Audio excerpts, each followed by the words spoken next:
Ladies and gentlemen, we are in the middle of history being made. This is chapter 1115 of One Piece. Last chapter, Vegapunk was in the middle of starting his Joy Boy. Well, I wouldn't call it a flashback because I don't know for sure how much we're going to see. There's a good chance we will see some new information, but obviously he already said that he doesn't know everything. So this is not going to be the whole story. And even if it was the whole story, it wouldn't fit in just one chapter. It would probably be more than one chapter. But what he is going to tell us, we're about to find out. And yeah, the reason I say it's history being made is because people have been waiting for years to find this out. And it's just like, it's so surreal, it hasn't sunk in yet. So again, this is One Piece manga chapter reactions. And disclaimer, you know the drill. This is not a market substitute. Please support official release. Consider liking and subscribing and sharing with a friend if you want more chapter reactions. And for those of you new here, don't forget that I announced my vacation is coming up in a few weeks, so there will be no reactions during that time until I come back and have time to catch up. Man, that's going to be very stressful because I'm going to have to absorb lots of chapters in a shorter amount of time and avoid spoilers while I'm in Japan, which ironically is not something that sounds easy. But enough about that, let's get into the chapter. Chapter 1115, Continental Fragments. Yeah, that's an interesting name. Okay, the flower capital, Wano. Oh, wait a minute, the chapter's in Wano? Not just the cover story? Wow. This is the second time that it's overlapping. And they put the flag right underneath the palace. There's the Straw Hat flag. That's probably the first time we see it. Great. I've been waiting to see that. The news shakes Wano too, the flower capital Wano. It's hard to believe this foreign transmission is reaching us. Now, you may be wondering how he came to be known as a pirate. We found the snail in the castle among Orochi's possessions. Yeah, I was about to say, that snail looks like Orochi. Yeah, and Orochi was contacting with Cypherpole and the world government because business, you know. So you were a pirate, Joy Boy, just like Luffy. You know of him, my lord? Of course, Momonosuke read Odin's journal. Man, my head is spinning from all the information I'm trying to keep track of. Okay, so you may be wondering how he came to be known as a pirate. You were a pirate, Joy Boy, just like Luffy. A jail cell at the G4 naval base. Joy Boy, who cares? I bet you could easily beat him, right, Captain Kidd? Duh, the man's already dead. That's our captain. The only thing bigger than his confidence is his belly. Yeah, I'm clearly a million times tougher than this Joy Boy. It's Joy Boy, boss. Oh, then this Joy Toy. He mispronounced it. It's Joy Boy, boss. Yeah, this is one spoiler that I accidentally read. No big deal. Yeah, Tomorrow Black, formerly known as Fake Straw Hat Luffy, is now imitating Captain Kidd, and his three crewmates, former Fake Frankie, Fake Zoro, Fake Sanji, are now disguised as Killer and Heat and Wire. Tomorrow Black, yeah. Or Demalo Black. I don't know. R's sound better than L's in my opinion, but it depends on the word. And, of course, they got arrested because they're imitating Captain Kidd. But he's a pirate anyway. Okay. Do bear in mind, I only have access to a handful of poneglyphs. That's true. That's true. But their combined narrative clearly chronicles an unbelievable history about a great war in the distant past. Okay, we knew that. During that period, Joy Boy faced an enemy, the organization now known as the World Government. We knew that. Wait, isn't that us? Well, he did say he was a pirate. Vegapunk. Back then, they were merely the Allied Powers, a temporary coalition consisting of 20 separate kingdoms. They're still fighting Mercury. Wow. Oh! Mars. Marcus Mars is using Conqueror's Haki on every single snail. But yeah, he can only like find half a dozen at a time, and none of them are the right snail. Whoever the snail is, it might not even be on Egghead. I would be so happy if one of the theories is true. Who knows where it is? It could be anywhere, you know? Or they could find it. You never know what Oda's cooking. But yeah, this confirms that at least I think all of the elders have Conqueror's Haki because Warcury used it, Mars used it. They all have the presence. And the Black Lightning is now becoming more and more used as the symbolic of that. It would have been nice if that was always the case, though.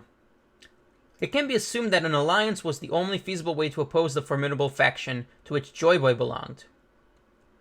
Any specifics, Vegapunk?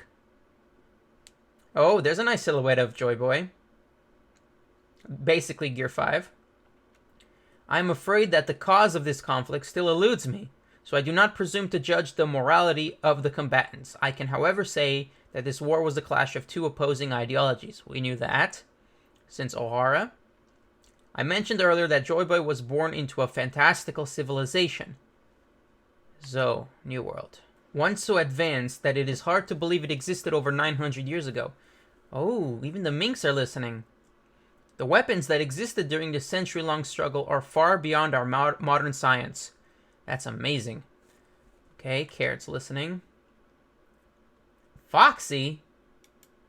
Haven't seen him in a minute. Fe fe fe fe fe fe. What's that peanut-headed fool saying? Aw, boss, you're making me hungry. Such technology is baffling even to a genius such as myself. He's so big-headed. Also, I think he grew a mustache. And he's in a small boat, which is confusing because the anime filler very much confused that arc. And I'm trying to remember if the manga confirmed whether or not the other people who left the Straw Hats, the 500 of them, found Foxy or not. Because we know in the anime they did, but in the manga, that didn't happen. That was all filler. So probably he's still on his own. That is sad. It's been 2 years. Okay, so the ancient weapons, which there may be more than just the 3 we know of. Like, when we say ancient weapons, I mean general weapons, not proper noun weapons. Like, there might be advanced stuff that Vegapunk says he doesn't know about. And therein lies our problem, Labostratum. Gotcha. Stussy. Huh? It's me. Edison. Lower the barrier and hightail it out of there. But I can't. What if something were to happen to the Straw Hat crew? I'm gonna be straight with you. There ain't no point in the barrier no more. Not when there are monsters on the island who can ignore it. That is true. That is true. How did Saturn get to like... Yeah, Saturn is inside and using Haki on snails. Just like Mars. He got in, fought with Robin, Nami, Usopp, Brook, all of them, and then just ignored them after that to find the snail. He got inside and saw the Mother Flame. That means he ignored the barrier. Using his durability, obviously. So, we've done all we can for him. So Saturn is using Haki on snails. I'm sure they'll make it somehow. Jinbei's still coming with Zoro. I've been waiting chapters for them to hurry up and arrive. How much longer, Jinbei? My apologies, we're almost there. There's nothing to apologize for. We were busy. Zoro thinks he was busy. Is that you, Zoro? You're gonna get it later. I wonder what Lucci's doing. Now hurry up. They're moving their ships to blockade the northeast coast. I'll never forgive you if we get blasted out of the water after all this. I'm sure Elbaf will come through. The giants will come through. Once we're in the air and land. They'll save us. With their giant ship somehow. That's good to hear. I was worried Stella would never forgive me if I let them get caught. As if. Now get your ass out of there. But I don't know what to do with myself. Huh? Now that Stella's gone, who am I meant to live for? I have no purpose. Ooh, Kaku's listening. So she feels she owes her life to Vegapunk for creating her. That is a very interesting plotline when it comes to clones. I've seen Star Wars, so yeah, it's clear Oda's a fan. Before this too. Okay, back to Bonnie. Don't let him use his sword. This geezer can cut anything. Ooh, Sanji does it. Oh, that looks like it hurt. I mean, he can take it. Sanji can take damage, but still. Yeah, compared to the Giants and Bonnie, Venus Juro doesn't look as big as he used to. Especially with Bonnie using her powers. Sense the living voices. Ooh, he's still a centaur, so he can kick. Bonnie. Ooh, Frankie saves Bonnie. Bonnie, get down. That was close. I'm surprised Frankie was fast enough to save her without observation hockey. Because usually you would need observation hockey to dodge an attack from, I assume, one of the fastest elders, Venus Juro, and his sword, with a very ranged attack. And especially if a target is as big as Bonnie in her giant form, that would make dodging even harder because she's such a large target. Oh, except she shrunk down, making her a smaller target. But he chopped off the figurehead of the ship. I can't maintain distorted future for very long. Okay, so she also has a stamina factor. Like, obviously it's bad for us, but yeah, her fruit is overpowered, so just like Trafalgar Law's Ope Ope no Mi, stamina has to be a factor. You can't just use it forever. It's too strong. The Void Century ended with Joy Boy's defeat. We suspected that. How much do you intend to say, Vegapunk? Man, these guys just love complaining, don't they? He's leaving. Okay, big panels. Big panels. There are too many life forms up here. Oh, can he fly? Or is he jumping? Okay, so observation hockey does have limits. It does have limits because just because you can see the number of life forms and their locations, that doesn't mean that you can tell who they are right away. Now, obviously, some people are better than others. I'm talking about people like Eneru and Isa from Skypiea. Like, Eneru had an advantage because he was using radio waves using his Logia powers. Isa was naturally gifted from birth, so she was actually technically an observation hockey master without even realizing it, without any training or anything. So there is a factor to take into consideration. But the aftermath had grander consequences.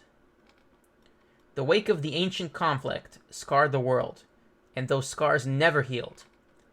And Venus Juro cuts the cloud in half. And there's a lab, I assume a basement underneath. What the? Yeah, he cut the basement straight through. And I assume that includes the Seraphim bubbles. All the Seraphim are there. Ooh, well, maybe not the bubbles, but at least, yeah, all of the agents felt that. We all know travel between islands can be excruciatingly difficult. Oh, we're getting to geography, history. The seas one must traverse are so vast and perilous, most people are content to live and die at their place of birth, never experiencing any culture other than their own. Now we're talking.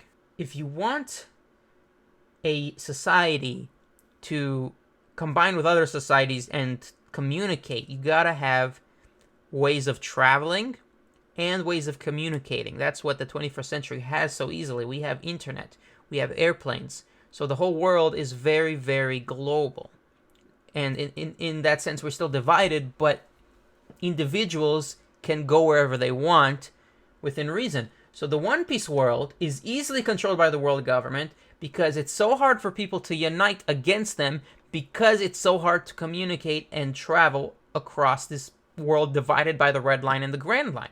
If people were able to travel more easily, and that's why the Revolutionary Army is as small as it is, it's because it's so hard to travel. That's why the Revolutionary Army hasn't won yet.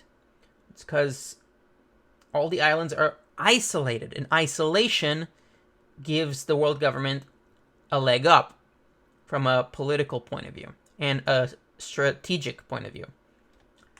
So, never experiencing any culture other than their own. Isn't that a bit obvious? Yeah, everyone knows the seas are dangerous. That is common knowledge to us now. But it wasn't like that 1,000 years ago. Oh! It wasn't like that 1,000 years ago. Here we come. We're getting to the reveal that I'm not sure what he's going to say. I actually don't know for sure what he's going to say. A cataclysmic ecological disaster occurred during the Void Century. I assume a flood. Actually, maybe we do know. And the ancient world was swallowed by the ocean. I was right. I mean, come on. This theory has been existing for years.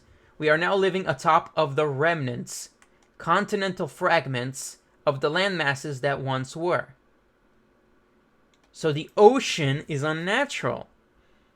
I had a feeling it was the case. I had a feeling because this is a perfect example. Yeah, I'm going to make this video a little longer. I don't care. Okay. What do we got? What do we got? Okay. This is the East Blue. This is Paradise. Sorry. This is the East Blue. This is Paradise. East Blue, Paradise, New World.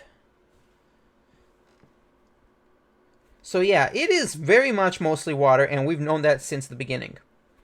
And people have had theories since the beginning that this is unnatural, that there used to be less water. I don't like what the red line looks like either. It's something completely unnatural, but we can ignore that for now. Let's see what Vegapunk has to say.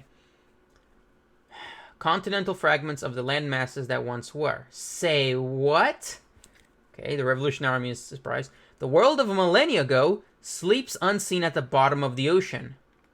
Yeah, we've been having hints about this for a long time. Jinbei found a poneglyph which he gave to Big Mom in some ocean ruins. Okay, so that ocean ruins was at the bottom of the ocean. There was a flood. What else? What else? Actually, I can't think of that many examples off the top of my head because there's more examples of people going up instead of people coming down. Like, you know, Zoe on Zunisha, Sky Pia on the moon. On top of the red line, there were Lunarians. So maybe the red line has always existed. If, you know, the Celestial Dragons hijacked their home. Okay, let's see what else there is to say. I know it is hard to believe on my word alone, but there really were multiple vast continents back then. Multiple vast continents, you say? You mean like, maybe 7? Because I made that theory. You can find it on my channel. I made that theory already. This is insane. Hey, Nojiko, where do you think you're going? The whole world is at stake. Fill me in later. I've got to check on the Tangerine Orchard. Nojiko. This change in the world helps explain how a century of history could be censored. Good point. A feat that seems nigh impossible, but it makes sense when you consider the undeniable conclusion all the data points to. Within a mere century, the average sea level rose by a staggering 200 meters. Whew. You're kidding. 200? A warship's only 60 meters tall. No wonder the old world disappeared. Hey, stop listening to this crap. We have work to do. The Seraphim and all those imprisoned Cypherpol agents were spotted falling out of the lab building. We've got to rescue them. Did you hear that? His tall tales keep getting taller. The old fart's lost his marbles. What a joke. I assume this is Mocktown again. Who's this guy? He looks kind of like Hawkins, but the profile is too hard to tell. Sakura Kingdom. Is that really possible? Oh? Even now the world still finds a way to keep things interesting. Yeah, Dr. Kureha thinks it's interesting. She's not 900 years old, but she knows a thing or two that we don't know yet. Oh, there's Marianne, Miss Golden Week. That mountain is around 200 meters. You're saying something that tall would be submerged? That's awful. How many people died? Good question. I assume she's in Alabasta still. Because that's the last time we saw her was in Alabasta. But it could be another country. No, yeah, it could be another country. We're not 100% sure where they made their little cafe. That begs the question, how and why did such a flood occur? Oh, is this Water 7? Galila, yep. Naturally, your first inclination might be to assume it was some kind of natural disaster. However, I can say for certain that it was no such thing. It was a man-made calamity. Okay, so this chapter is more about history than about Joy Boy. It's more about geography, which I'm glad, because Joy Boy can wait. We don't know much about him. He can wait until Robin finds more poneglyphs. You can't be serious. Shut up, Morgans. Vivi's listening. If this catastrophe was brought about by natural means, there would be records denoting early warning signs several centuries earlier. It was a severe world-altering event after all. But all my research into meteorology, geology, ecology, and atmospheric science confirmed that there was no such natural buildup. Yes, it was sudden. It is impossible for such a drastic change to happen spontaneously within the span of a mere 100 years, meaning the cause lies elsewhere. My suspicions were confirmed a few days ago when I analyzed the world's current sea levels. This will be hard to accept, but that disaster 800 years ago was caused by ancient weapons, technology, capable of sinking the world. Okay, so we already saw what we assume is Uranus, unconfirmed whether it is or not. What we assume is Uranus in the hands of the world government did to Lelouch. And the aftermath of that, in the following week, destroying that island caused an earthquake, and that caused the sea level to rise. So if it was used multiple times, this weapon, which we assume is Uranus, yeah, that could cause the world to flood by 200 meters. That is not even to say if whether or not Pluton has the same effect, because Pluton allegedly can destroy entire islands with a single blast. So Pluton might potentially be even stronger than Uranus. And Poseidon controls Sea Kings, and Sea Kings can destroy whatever they want. So if you combine these three ancient weapons together, causing a flood of this magnitude might actually be nothing. It might be nothing to all three together. And that very same firepower evidently still exists, just waiting to be used again. In other words, that great war which ravaged the world during the Void Century is still ongoing. Emu's listening. The Genius sheds light on a forgotten history. Chapter 11:15 end. Vegapunk confirms there used to be multiple continents, which I already theorized months ago. You can find that video on my channel. He confirmed that the sea level rose by 200 meters. We assume people died. We assume that a lot of history was washed away by the water. This doesn't explain how the calm belts work or the Grand Line in general, but it does explain where all the water came from. Which, if you're wondering where all the water came from, then you gotta realize that there's lots of water underground below the Earth's crust. I'm talking real world, so let's assume this is based on the real world. If there's water under the Earth's crust, which there is, then seismological catastrophes like this chapter's, continental fragments, crust, whatever. Chapter name is Continental Fragments. Yeah, releasing all that water would just require some damage to the Earth's crust. It would all come rushing up. So it's not just the rain. In the biblical account of the flood, Noah's flood, that is also how people theorize it happened. If it happened, we know some people consider it mythology, some people consider it history. That's not really important at the moment. It did rain in the biblical account, but water also came forth from underground. That is, I think, what the Bible said. It's been a long time since I've read it. So, and of course, there's lots of flood accounts. There's the Chinese flood account. I assume there might be even be a Japanese flood account. I know for a fact there's a Sumerian flood account and an ancient Greek flood account, maybe even an Egyptian one. Every ancient culture has flood accounts, which people use as evidence that there actually were very many floods in the past. And if you take into account that the real world is 70% water, this planet is 70+% water, it actually doesn't surprise me at all that the world got flooded. Imagine what it used to be before the water came from underground, hypothetically. So this world is even, I would say, more than 70% water. I would say more than 70%, just a guess. A lot of these continents here are, I want to say artist license. They're not canon, but the islands are close. And the red line is also an estimate. But yeah, this is at least 80% water, if I had to guess. So yeah, this water had to come from underground. He didn't mention Eni's lobby, but everyone is virtually convinced that this confirms, although it doesn't confirm it. I just still believe it's true. Eni's lobby was the victim of an ancient weapon. The only weird thing is that how there were still pieces of that island there. Where do those pieces of land come from? How come there's a giant hole with something still there? There's still pieces of the land sticking out above that hole. If it was an actual ancient weapon strike, you would think there would be nothing left. That's the only mystery left. The fact that that hole exists still confirms that there was an ancient weapon used there.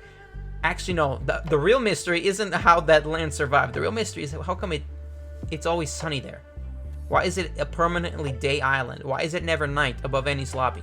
That we still have to find out. And maybe Oda will remember to tell us someday. Because I want to know about the Enies Lobby sunlight. It is freaky. And that's it for today. What a chapter. What lore. Thank you guys for watching. Please consider liking, subscribing, sharing with a friend, and comment down below your thoughts, theories, and predictions. I will be happy to read and respond to every single comment. And I'll see you next week. And don't forget that in a few weeks, I will be on my trip. So don't be surprised if there's no uploads. I will also be maybe uploading what I'm going to see in Japan. Because I plan to see some great sights in relation to One Piece, above all else. So yeah, thanks again. I'll see you next time.